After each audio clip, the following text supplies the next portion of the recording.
I think. All right, everybody. Thank you for coming. We have a full house today. So I have the pleasure today of introducing a special guest speaker today. We have Dr. Noelle Marie Javier. Hi. She's faculty here at our Mount Sinai Geriatrics and Palliative Care. She works as a full-time inpatient clinician in both the geriatrics and palliative care services, and I'm sure many of us in this room have worked with her. She did her training in both specialties at the University of Michigan, Ann Arbor. And before Sinai, she served as a faculty member in medicine and pediatrics at Brown University. And I just learned this from her bio, but 2 fun facts about her are that she sings classical music and enjoys Zumba dancing. There you go. That'll make my So I'm day. very happy to have Dr. Javier today, and thank you again for presenting to us. Thank you so much. Thanks everyone for coming. It seems like a full house, and I'm glad there's a lot of interest between these 3 topics: dementia, delirium, and depression, which are geriatric syndromes that we are faced with when we're dealing with older patients in the hospital setting. So I don't have any financial disclosures. I'd like to acknowledge Dr. Sanon and Dr. C for contributing to some of the slides that I'm going to be using today. What we want to be able to accomplish is really to provide a general overview. There's a lot of, potential learners here. So just, a review, a refresher course on delirium, dementia, depression, and the basic approach, diagnosis, assessment, and some therapeutic management. We want to be able to focus on atypical presentations, which is pretty common in our older adults. And lastly, I reviewed the literature over the last 3 years to see if there were any new innovations or new developments in terms of therapeutic management. So this slide really depicts the sort of the depth and the breadth of the issue regarding to delirium and dementia. We know for a fact that among hospitalized patients, there's a good prevalence, a good incidence of delirium, happening, whether it's in the post-op or in the critical care unit. It is, in fact, it could be the only presentation of a medical emergency. And sometimes if we're not privy to, how delirium affects older adults and how they present, we might completely miss that boat. It's definitely associated with higher death rates, mortality, hospital length of stay. And definitely, I think the long-term outcome is much more concerning because there's definitely, functional and cognitive decline as well as nutritional decline. On the other hand, what sort of separates dementia from delirium is that, cognitive impairment is pretty common in our patients. A lot of them come, we see them in the outpatient clinic, and then they present with mild cognitive impairment. Obviously, as you age, there are memory lapses that are sort of part of aging. But then over time, once it affects your occupational daily, functioning, then it becomes a true organic cognitive impairment as it is. Sometimes it's really not very documented unless you have, the skill set and also the aptitude to really think about it from the get-go. And for a lot of the, at least a lot of the providers, it's not something that they would prioritize over like an acute illness that it's really staring you in the eye, right? But both of them really overlap, and one, delirium could certainly be superimposed on top of dementia, and then demented patients are certainly at risk for more delirium later on.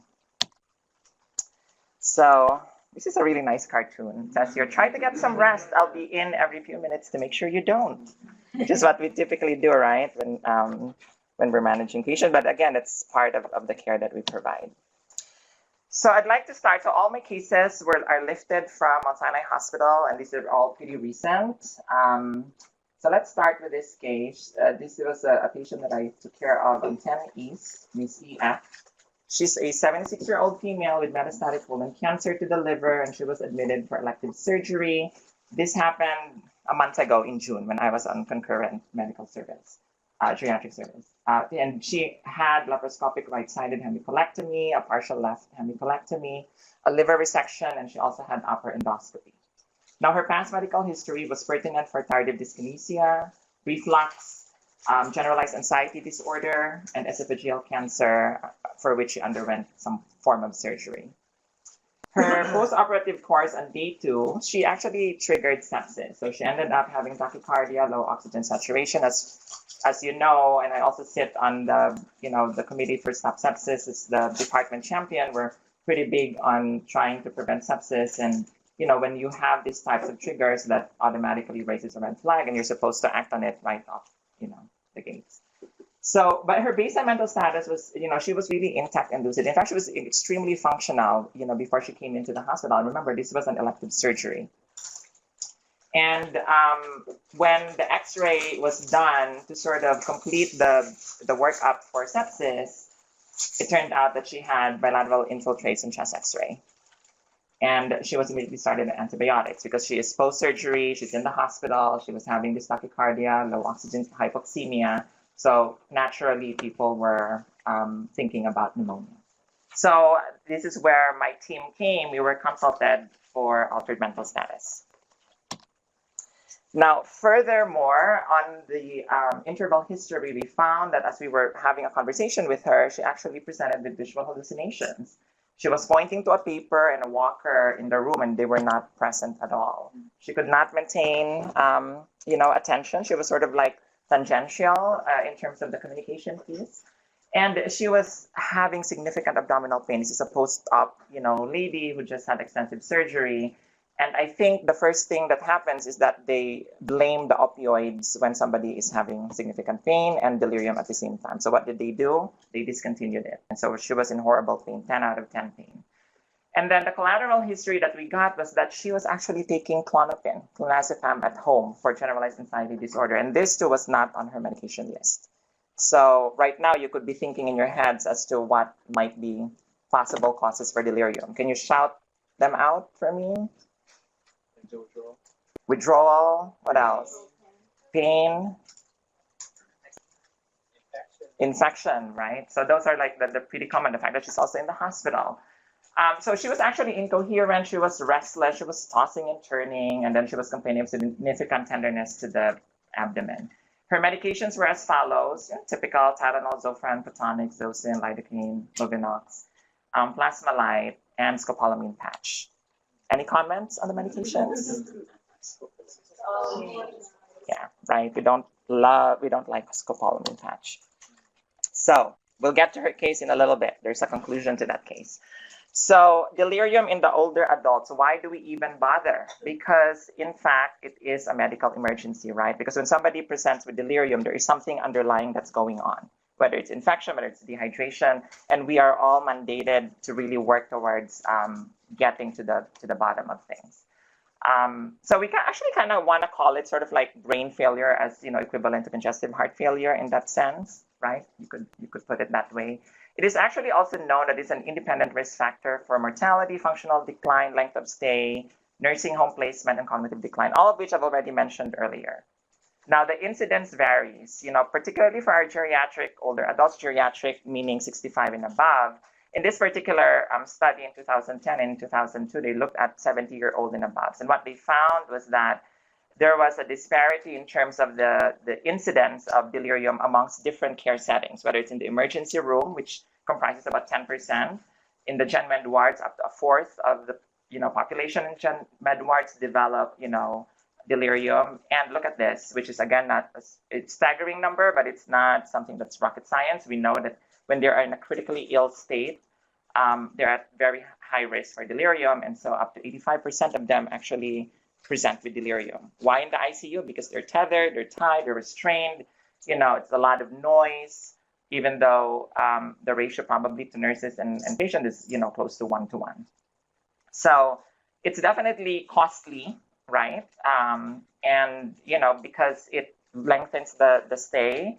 And there are a lot more complications to consider, and then you have to think about what would be a good disposition plan for these patients. You also have to get physical therapy in.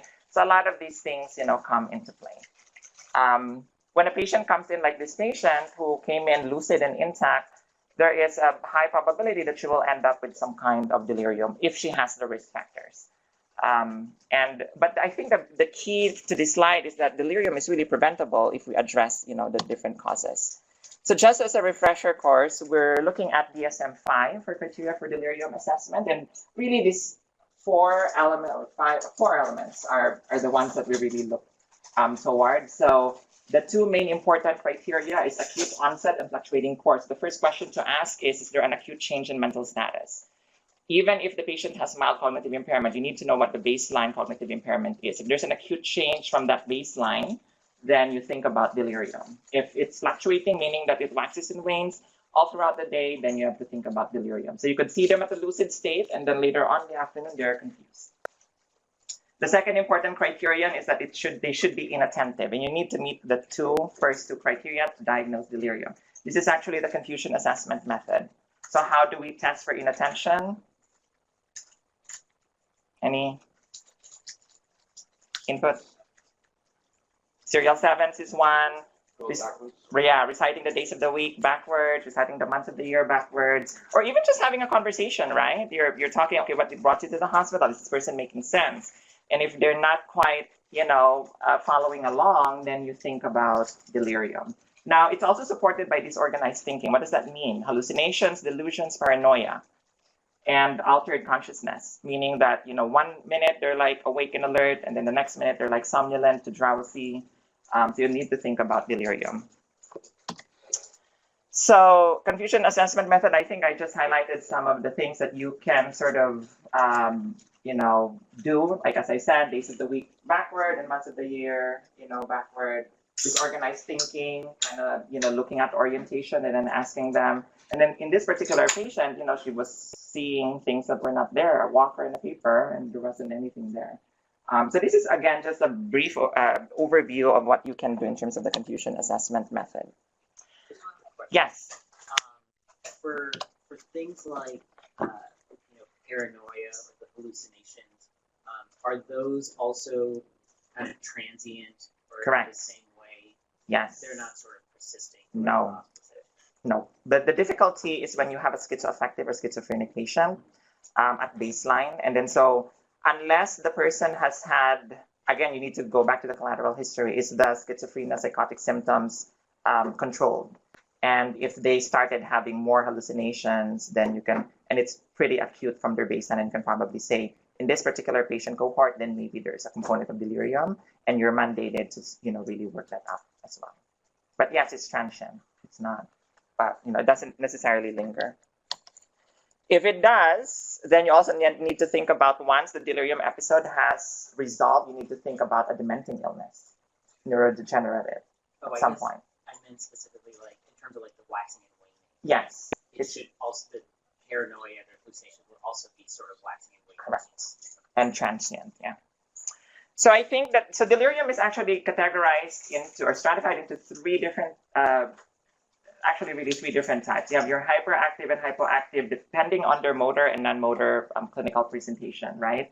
I think the more important thing for you guys to really take away from this slide is that there is also the mixed type of delirium. So in one moment, you can have a combination of these patients who are hyperactive during the nighttime and then hypoactive during the daytime. Right, and this is, pretty explanatory. Hyperactive delirium is much more common in the ICU setting. Why? Because they're restrained. Again, the monitors are like beeping. There's like people constantly going in and out, daily blood work. It makes them really, really hyperactive. On the other hand, hypoactive delirium can in fact mimic depression. They're apathetic, they're stoic, they're like withdrawn. So you really need to think about that in terms of your patient population. Hypoactive and mixed are much more common on the medical floors. Hyperactive is more common in the ICU setting. So when we're managing patients for the delirium, we're really managing more the hyperactive state and not necessarily the hypoactive state in terms of pharmacologic management of behavior. So we've divided the risk factors for delirium into precipitating and predisposing. So advanced age, male gender, if you have an underlying dementing illness, functional decline, sensory impairment, somebody who's blind and deaf, much prone to delirium, or sometimes if they're not even wearing their hearing aids, we think of them as maybe they're delirious because they're not hearing us. So we need to just think about those things as well. And also, some of the geriatric syndromes that we like to really focus on, polypharmacy, patients on, having different devices like your catheters and, venous and, your urinary catheters. And then you have precipitating causes, which actually is cleverly done in terms of the delirium acronym, right? So D stands for drug use, E electrolytes, L is a lack of drugs or withdrawal, I stands for infection, inflammation.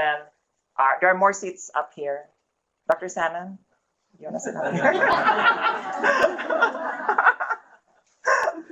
You're acknowledged, by the way. Reduced sensory input for the R, and I is intracranial disease. U is urinary retention and fecal infection, and M is myocardial and lung disorder. So it's actually nice to kind of think about it, quite well, because it's very easy to. There are more seats here. It's very easy to remember.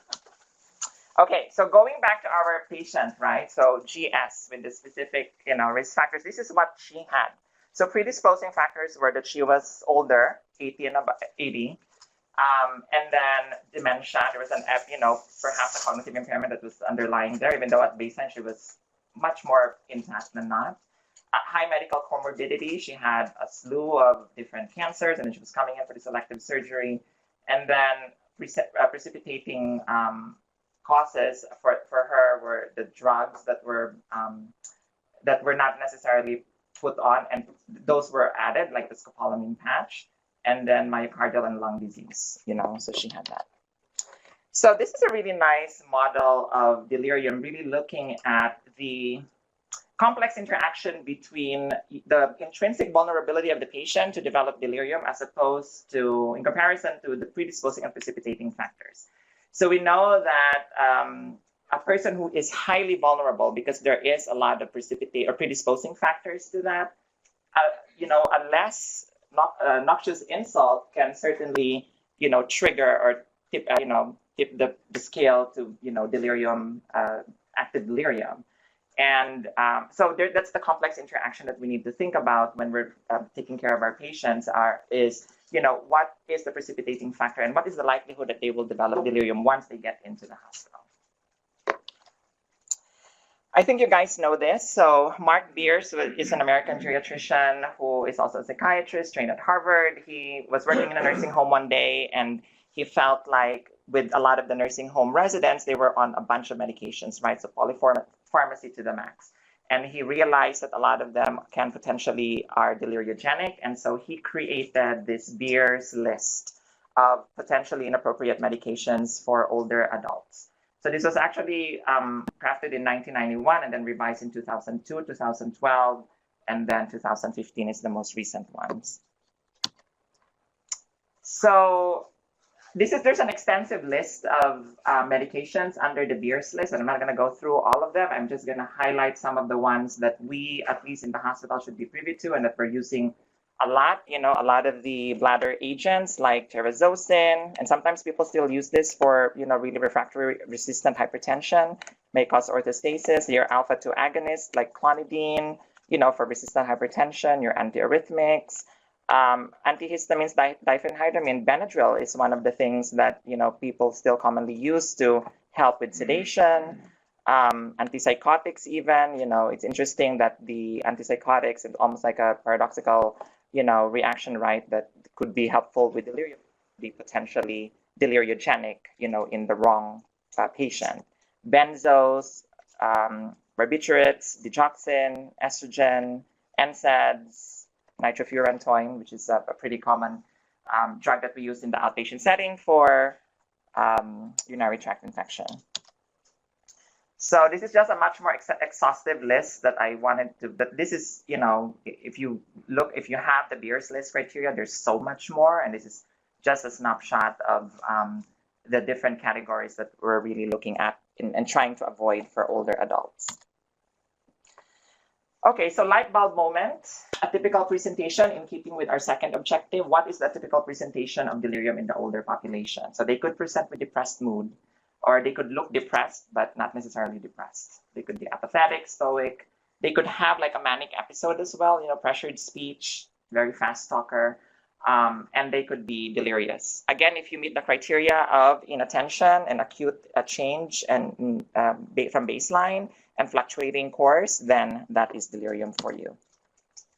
So how do we manage? So there is actually a concept of multi-component delirium management, which means that there are many components that you need to use in order to manage delirium, from treating the primary disease to making sure that the environment is something that is appropriate for your patients, to managing behaviors, early rehabilitation, and importantly, education and support for the patient and family. You know, this could be really unnerving for somebody who's old and frail, and for the family members who don't know what they're, you know, going to expect or what they're seeing.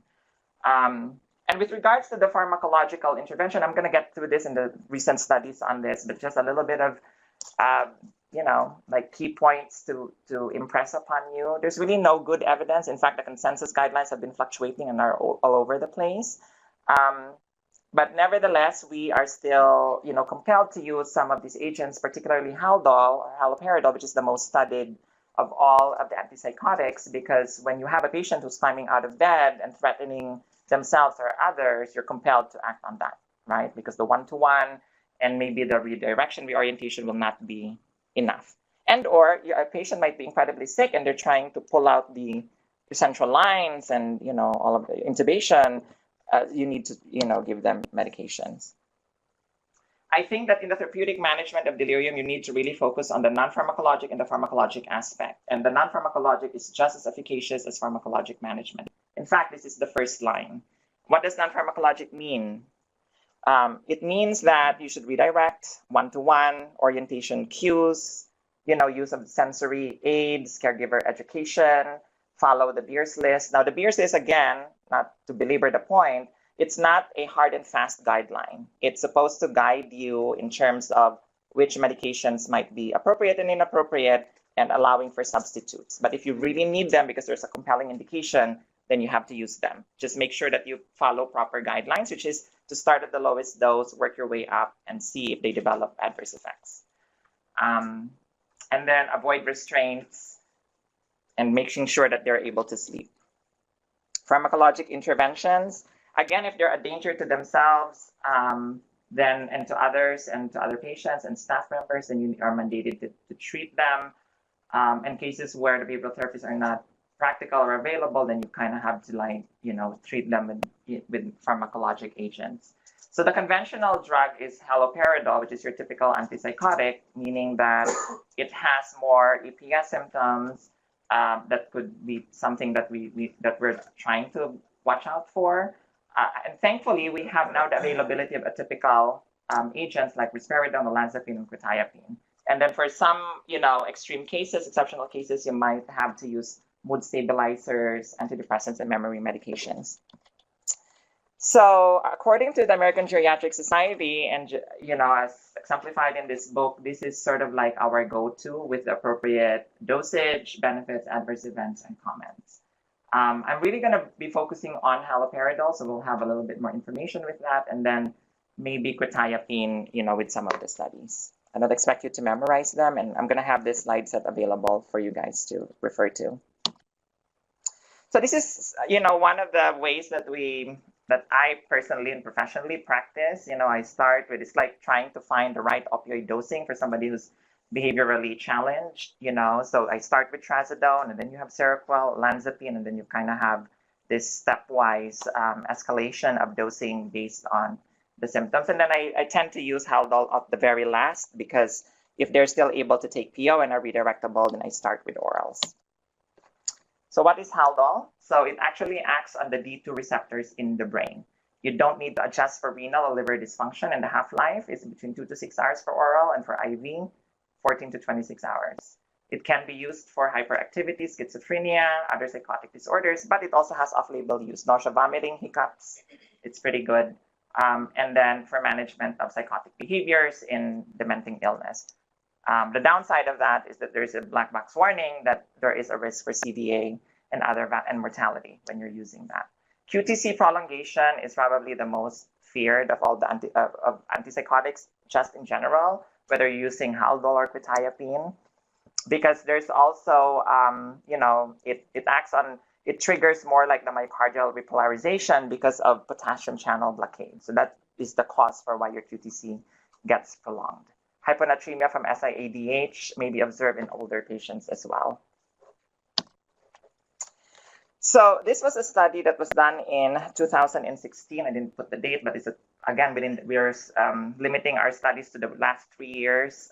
So this is a study that was done in 2016. This was a systematic review meta-analysis of 12 studies for prevention and 8 treatment. When we say for prevention, it's really more of a prophylactic use of haloperidol. And what they found was that really the takeaway from this was that the prevention studies lacked external validity, and then the current use of Haldol to prevent delirium is not based on robust evidence. So this is the most recent 2016 data.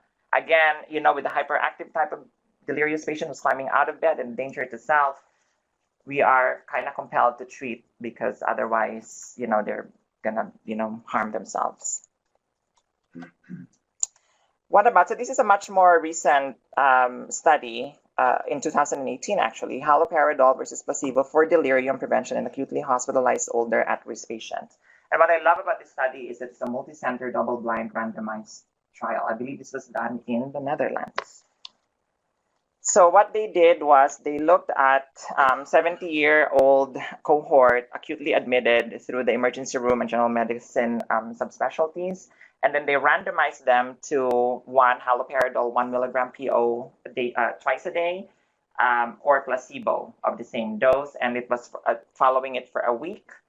And, and a lot of these patients also were getting standard non-pharmacological interventions. And what they wanted to really look at was, can we prevent delirium? And the other thing too was, if there is delirium, how can we shorten the duration and lessen the severity, as well as if there were, drug limiting effects because of adverse events, and also the clinical outcomes. So it was close to even in terms of the distribution of patients. So there were 124 on the placebo, 118 on the Haldol group. The delirium incidence was 19.5% on the Haldol group, as opposed to the 14.5% in the placebo group. Duration was about similar, 4 and 3 days. The DRS scores, DRS stands for Delirium Rating Score, which is a 16-item score from 0 to 16, and then the higher your number, the higher the severity of your delirium. Again, there was more severity in the Haldol group. The length of stay was about the same. The 3-month mortality was slightly better in the Haldol group. And for all of these studies, there were no treatment-limiting side effects. So what they said here was that prophylactic low-dose oral haloperidol did not reduce the incidence of delirium. And why did I highlight this study? Because there has been studies done particularly for patients who are going for surgery, that prophylactic Haldol can prevent post-operative delirium, particularly among the cardiac, post-cardiac patients. There were actually studies that would support that, but this study of recent actually negates that as well. Now, the participants here were older adults who were at risk for developing delirium. Some of them had memory impairment and some of them did not. So this was a study that was done in Japan, I believe. So this was a comparative effectiveness study of quetiapine and haloperidol. This was in 2016. They wanted to sort of compare which one is much more efficacious. I just wanted to highlight that this is an RCT, so it, for the most part, it is a good study. But I also wanted to highlight that the quetiapine use is as efficacious as haloperidol. In fact, when they were looking at the different doses, the doses for quetiapine was 12.5 to 75 milligrams per day, as opposed to haloperidol, which was 0.25 to 1.25 milligrams of delirium. And what they found was that they were both effective in reducing delirium. So you can use haloperidol and quetiapine. So what about this one? This is another study looking at trazodone this time, right? So this is a retrospective chart review in Japan, again, really looking at different pharmacologic agents that they use for delirium based on, clinical practice. Some individuals were using trazodone to start, and some were using quetiapine, and some were using haloperidol. And what they found, and I just wanted to point to you at table 5, that in terms of trazodone was the first line and the quetiapine was the second line agent.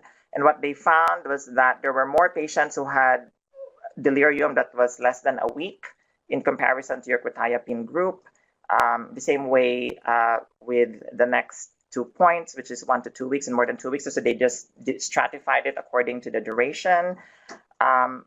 Pretty much death without improvement are about the same. And the rescue use of added antipsychotics. So this is where they used either intravenous haloperidol And there was another agent, which I can't remember at the top of my head, but another agent that was given IV, and it's not being used here.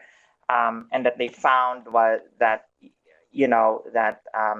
the use of trazodone was probably just associated with just a little bit higher rescue dosing, but not really that much compared to this one. But if you look at the p-value, it's really not statistically significant. So, one would say that I conclude that, perhaps trazodone is just as good as, quetiapine as a first-line drug based on the trend. So from my personal experience, this is sort of like the hierarchy of anti-agitation meds, just so if you guys are curious about what I typically use. So I start with trazodone, and then I work my way up. I go to atypical antipsychotics, because with atypical antipsychotics, I would expect less EPS, even though the anticholinergic effects of that could be worrisome. Quetiapine is a great medication because you start from the lowest dose and then you work your way up, as you would any other medication, but it also has the added benefits of allowing for the person to sleep. So if that's alteration in the circadian rhythm, then this is a good agent. And then haloperidol is my last go-to, particularly if you're using it as an IV formulation. You always have to check EKG for baseline QTC. Lorazepam only in very exceptional circumstances, like somebody who has Parkinson's disease who's delirious, or somebody who has underlying anxiety disorder. Lorazepam is probably one of only 3 benzos that are safe in the elderly, because the process by which it's metabolized in the liver is not effective. And then in very extreme circumstance, I would resort to valproic acid. Well, for the trazodone, are you doing that at QHS, or is that a PRN during the day? Both. Okay. So both. So I start with like 25. The lowest dose is 50. I start with like 25, and then I start at QHS depending on where the patient becomes hyperagitated. So if, let's say, there is sundowning at 4 in the setting of memory impairment, then I would time it to that. But I can also use it during the day. There was actually one patient that I successfully able to do trazodone. I used this, Seroquel was the agent, but trazodone was another agent that I used, and I kind of dosed it in a way that it became like a PRN, like every 4, every 6 hours PRN, just to find the right dose, and then eventually once I found the right dose, then I would schedule the next day.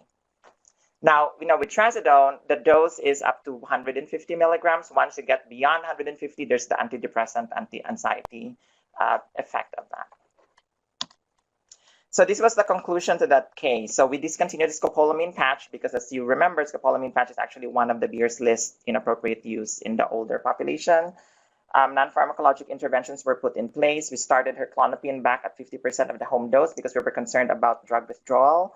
1-to-1 sitter was put in. We started her back on the hydromorphone, so she wasn't a PCA, and then they just abruptly discontinued it. So instead of a PCA, we made it IVQ6, and then every 1 hour PRN. We continued the Zosyn for pneumonia, and then inpatient PT and symptom spirometry to prevent atelectasis, particularly in the post-op setting. I will segue into dementia if there are no other questions, because in the interest of time. So I like this cartoon. It says here, luckily he has dementia, so he's got some imaginary friends coming in to look after him. So this is a KCC case. This was again last month. He's an 89-year-old male residing at a rehab center, brought in for aggressive behavior, initially thought to be UTI. He had all these comorbidities, right? But the interesting point here was that he didn't have a diagnosis of memory impairment, CVA, or MI. He was admitted to Geriatrics for inpatient management of aggression, and he was given intramuscular Haldol. We were concerned about this acute change, so we wanted to just get an MRI to solidify the diagnosis to see if there were anything else that we were missing. He had already, by this time, had gotten a CAT scan from the previous admission, so repeating that would not have been helpful. And what we found was that he has extensive microvascular changes and chronic lacunar infarctions. Once his behavior started to settle down, we did the mini mental state exam, and his score was 16 out of 30. So this is the most recent data about dementia and its burden. 5.7 million currently, this is as of 2018. It's projected that it's going to rise up to 14 million by 2020. Majority are women, and African Americans have the higher prevalence compared to Caucasians, right? Interestingly, people who are 65 and above is a considerable number, 200,000. The cost is, staggering, 277 billion in 2018. The prognosis is, average life expectancy of 6 to 7 years from the time that you get diagnosed with dementia. And it's actually the sixth leading. So I think the major difference here in terms of dementia versus delirium is that dementia is insidious, progressive, attention may or may not necessarily be affected, but the memory is in fact really poor. Delusions and hallucinations may be present in both dementia and delirium patients. So you want to be able to rule out delirium and psychiatric disorders when you're thinking about cognitive impairment leading up to dementia. 2 of 5 domains must be impaired: memory, language, visual, spatial, executive function, and some other domains. There are 10 cognitive domains in our brain, and any impairment of that, if we get 2 of those, then we're, the patient likely has dementia. What is important here to know is that there is considerable impact in nutritional, cognitive, and functional status. So this is just sort of a really nice sort of picture of normal aging and some of the memory lapses that you kind of expect, all the way to preclinical Alzheimer's, mild cognitive impairment, and then early Alzheimer's disease. As you know, with Alzheimer's dementia, the best way to really diagnose that is the gold standard is an autopsy, to look for those amyloid plaques and neurofibrillary tangles. However, short of that, you can just do a PET scan, MRI, and what we do is a combination of neuropsychological testing and perhaps a PET scan, which is probably the closest. What are some definite factors? Age, family history. If you have the ApoE4 allele that is expressed in your genes, then you are at risk for developing Alzheimer's and then Down syndrome. And then the rest are other possible contributors. If you have a history of a stroke, then the incidence of vascular dementia for you or for that patient is going to be really high. Majority is still Alzheimer's dementia, and then the rest are divided into Lewy body, vascular, and others. The focus of this talk, because this is such a expanded type, I'm just really going to focus on the Alzheimer's piece. I think what I wanted you to know here is that this is just a differentiation of the different elements in terms of the type of dementing illness that you have, from MCI all the way down to frontotemporal dementia. For people who are young and who present with disinhibition personality changes, I think frontotemporal dementia is something that you would think right off the bat. We also categorize dementia into stage into 3 different categories: mild, moderate, and severe, depending on their mini-mental state exam, right? So the normal mini-mental state exam score is 29 and 30. If you have a score of 25 to 28, then that's MCI. And then anything below 25, that's dementia. I'm not going to go through each of them. They're pretty self-explanatory. Another light bulb moment, a typical presentation for dementia: personality changes, wandering, getting lost, if there are visual issues or problems, aphasia, if there's a loss of speech fluency, biparietal syndrome, meaning that you have apraxia, poor handwriting, maybe agnosia, gait disturbance, and anomia, not recalling names and that sort. The FAST dementia score, the functional assessment staging, is really helpful in prognosticating, right? Particularly when you want to start conversations about goals of care leading up to hospice. These are, so when you meet 7C of your dementia, then you're appropriate for hospice. Now, having said that, if you're not quite meeting 7C, but you have other, extenuating circumstances like recurrent C. diff, infection, all of those things, then you could still potentially meet hospice. So why does it matter? Because of the A, B, C, D, E. A, it affects other diseases. It's concurrent with other illnesses. B, a lot of the individuals bounce back depending on the stage. C, the capacity for decision making. It's really, really important to engage in advanced care planning. D, delirium, which is already what we talked about. And E, end of life issues.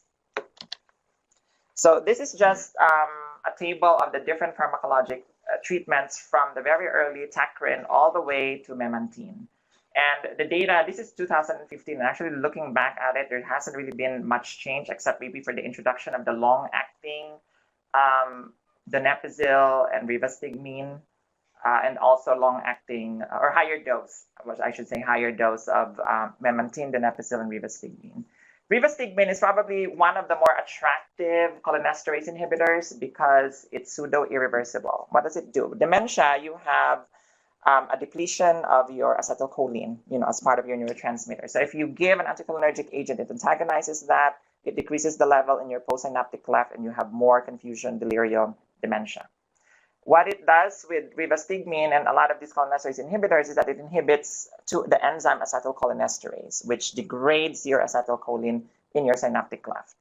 But what is also amazing about rivastigmine is that it also degrades another enzyme called butyrylcholinesterase. So in theory, this drug is supposed to linger in your system for a bit of time and then give you some relief, cognitively. So this was a review article that was done in 2016 looking at different agents. And what is really important here to know is that you can use, so in the previous table, I've shared with you sort of like the thoughts based on studies as to which ones would be good for mild to moderate, moderate to severe, and very severe and end stage. But in this particular review article, they really highlighted the fact that when a patient comes in with long-term use of cholinesterase inhibitors, you cannot stop them abruptly, because if you stop them, there's a huge chance that they will drastically decline, right?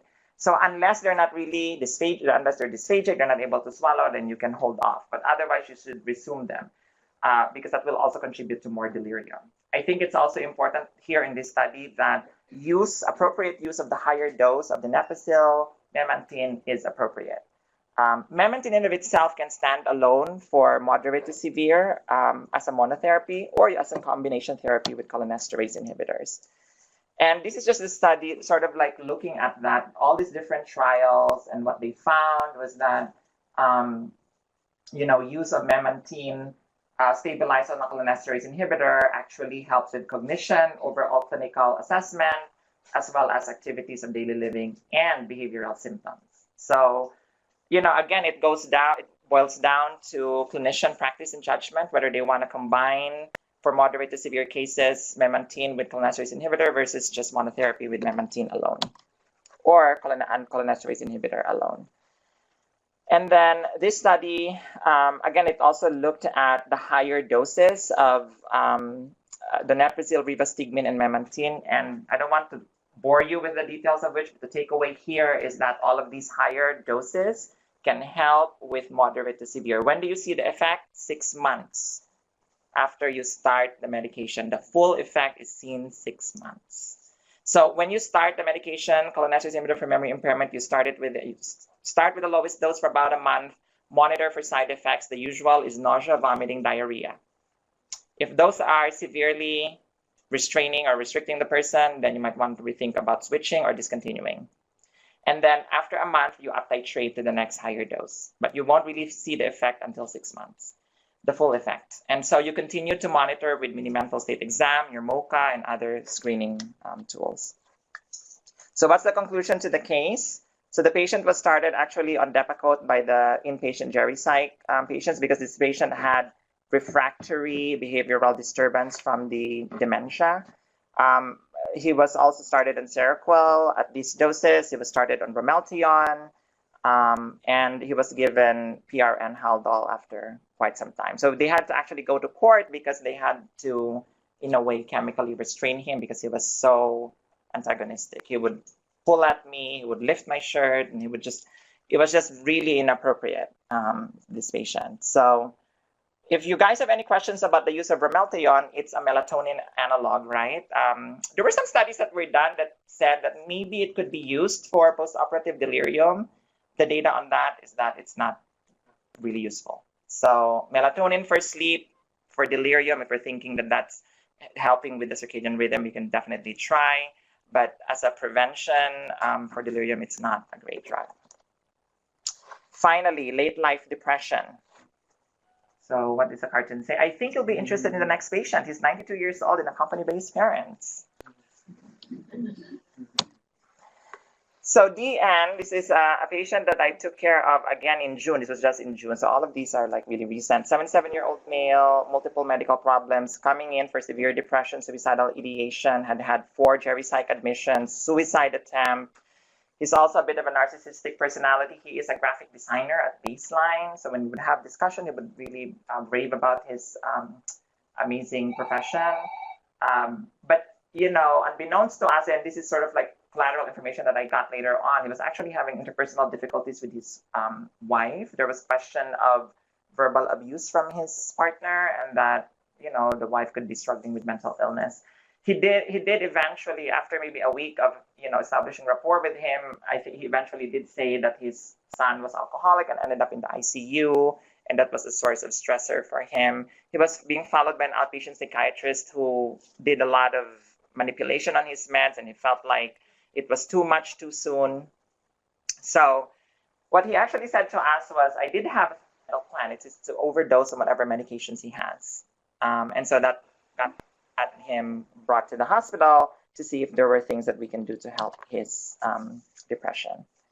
So late life depression occurs after the age of 60 years, in contradistinction to early onset depression, which happens less than 60 years. It occurs up to 5% of community dwelling older adults, and up to about a quarter, close to a quarter of older adults have clinically significant depression. The rate of the major depressive disorder increases with multiple medical problems, and it has a bidirectional relationship, meaning that the medical illness will lead to depression. Depression can lead to more medical illness, right? 5 to 10% in primary care, and up to a third in critical care hospitalizations. So the clinical implications is, you know, quite enormous. High risk for stroke and MI, and this is well studied, as being shown in the next few slides.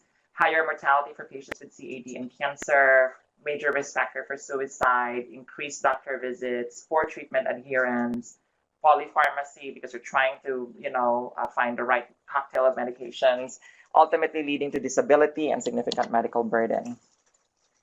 Now, what is the diagnostic criteria? So this is the DSM-5 criteria for depression. You need to have at least depressed mood over the last 2 weeks and markedly diminished interest in your day-to-day hobbies and activities, and then some of your other ones, your SIGCAPs, right? 5 symptoms over 2 weeks. Those are pretty diagnostic for depression. Light bulb moment, a typical clinical presentation, low mood. Less common in older depressed patients, actually. How do they present with depression? More anxiety, irritability, anxiety, and somatic symptoms. So they complain of diffuse pain, they're not eating as much, they're, you know, and all of these you can think of other diagnoses. Late life depression tends to have a more indolent and chronic course with fluctuations, you know, punctuated by up and down. And a lot of the times, unfortunately, patients have, you know, concurrent cognitive impairment, dementia, and other issues as well. You might want to stretch out your care to really looking at the psychosocial piece. Is there grieving, you know, involved? What is the support network? Is there access to guns? Which thankfully in New York we don't have that, but you just never know, right?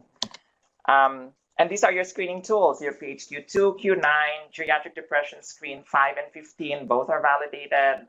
Cornell scale for depression, the Hamilton Depression Rating Scale, and physician interview.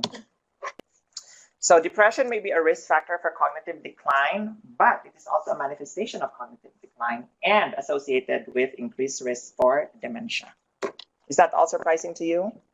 No. Right.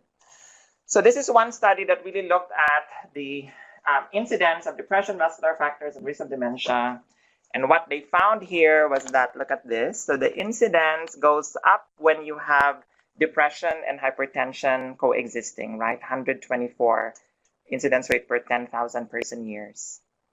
And it is statistically significant with its p-value of less than 0.001. And then if you look at the second one by stroke, if you have depression and stroke, the incidence, the risk of dementia is pretty high. So depression could not be ignored because it can lead to significant risk for dementia. And then looking at this, the cumulative hazards of incident dementia rises when you have depression. This is the broken line here and the no depression here. And also, it looks like from this study that when hypertension precedes depression, the incidence of dementia goes up.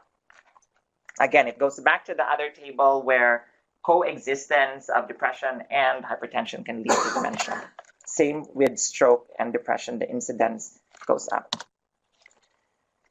And in terms of the rating scales or the scales that we use to assess depression, so you have the Cornell scale and the Hamilton Depression Rating Scale. What they found was that, both of these scales actually is pretty linear. The higher your score, the higher your risk of depression. But what they found in this study as well was that even at a lower score for, let's say, your Cornell or your HDRS, you have a higher sensitivity of picking up. But your specificity goes down as you go up. So how do we manage late life depression? Basic things, lifestyle changes. So as much as possible, if you can, recommend exercising, eating right, pharmacologic therapy, psychotherapy, maintenance therapy, and ECT are all important therapeutic options. So for pharmacotherapy, SSRIs are the first line treatment, actually. It's better tolerated in frail elderly patients. And SNRIs are second line treatment. The TCAs are third line because of the anticholinergic effects, particularly cardiac, orthostasis. And then you have augmentation therapeutic agents like bupropion, methylphenidate, aripiprazole, Abilify. Those are all your augmentation agents. Mirtazapine is a different agent, is that it's not really a true SSRI, it's not an SNRI either. Nobody really knows the exact mechanism of mirtazapine, but it has kind of had something to do with that. It is really helpful for somebody who is losing weight, not sleeping, and somebody who's depressed and anxious. So these are just your examples of antidepressant, different drugs under different classes, and the possible adverse effects, right? SSRIs are particularly notorious for SIADH, same with SNRIs, and then the rest are anticholinergic agents. Your initial doses. So why did I put sertraline the first three? So the first four, this is an SSRI, the first two SSRIs and the SNRIs. These are the ones that have the most evidence for really treating depression in the older adults, and that's also well tolerated. So that's why I included them in the first four. And then the rest are, either an augmentation therapy, mirtazapine as a monotherapy, nortriptyline as third line, and Abilify as an augmentation therapy. And these have the most robust evidence to support claim in late life depression management. We already talked about this, about the adverse effects, diarrhea being one.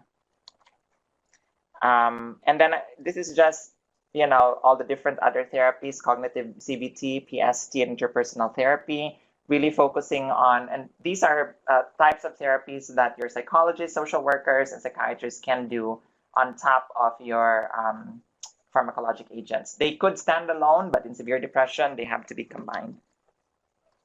Just some key points on ECT. How much more time do I have? We're about done. Okay, so I'm gonna just maybe breeze through some key points maybe for ECT. I'll end here because I think ECT is one of the agents that therapeutic modality that I think is really helpful for somebody and has good evidence for late life depression in the elderly, that the effectiveness actually approaches 80 to 90%. It's relatively safe. So the whole purpose of ECT is to induce seizures. So they put electrodes either unilateral or bitemporal, and then a lot of the times these patients will require 6 to 12 treatment sessions, but it's not until you hit the middle point where you can actually see the most benefit. The only major absolute contraindication to this is increase intracranial pressure, and then the rest you could kind of think about. I'm gonna skip there because we're out of time, but I'm just gonna end the case with this one. So this is the patient that we actually followed up. So he actually got a total of 8 sessions of ECT. So the major side effects for this, for the most part, is really memory loss and headaches. But for some individuals who are at risk for cardiovascular complications like arrhythmia. Some of them also developed, but in this particular case, he just had a headache. So he completed 8 sessions. He was on Depakote, Abilify, I said ability, bupropion, mirtazapine, levothyroxine, and Tylenol. That's the end.